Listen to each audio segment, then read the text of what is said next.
The Republican Party has a very big problem right now, and it happens to be a problem that's actually freaking them out.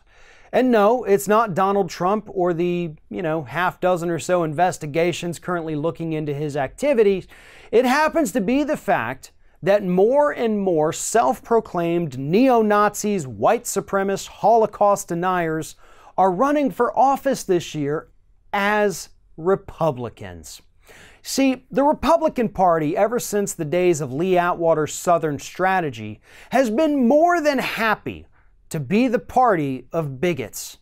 But they did it, in a shielded way.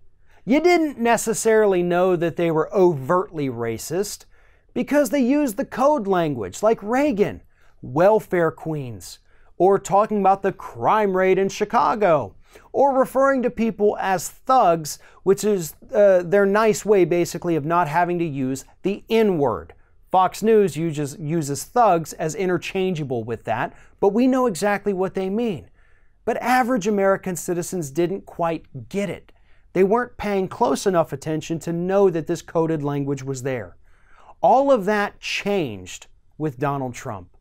When he came into office, when he embraced the white nationalists marching in Charlottesville and said there were some very fine people, when he embraced the alt-right, when he gave a voice and a powerful position in the administration to people like Steve Bannon, Stephen Miller, and Sebastian Gorka, that empowered these hate-filled Republicans all over the country to shed the cloak of invisibility, strap on their white hoods, and run for office as Republicans.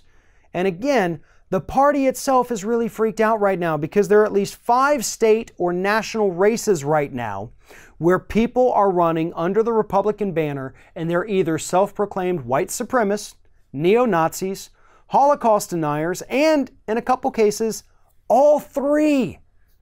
And the Republicans don't know what to do. The facade of not being racist has finally been ripped off the party, and these people feel right at home. And that's not saying that all Republicans are racist, but it is kind of hinting at the fact that all racists are Republicans, because that's the party that seems to embrace it so openly. And that's why they're in the position that they're in today.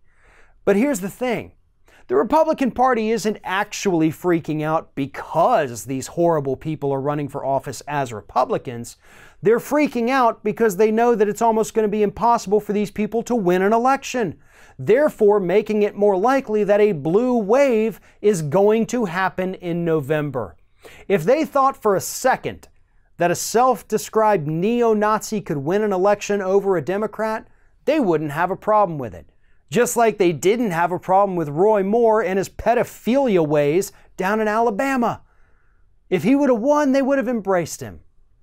But he lost to a Democrat, so they lose a Senate seat. And that's what Republicans are so terrified of today. Not that everybody sees them as the racists that they are, but that it makes it more likely that the blue wave is going to wash them out.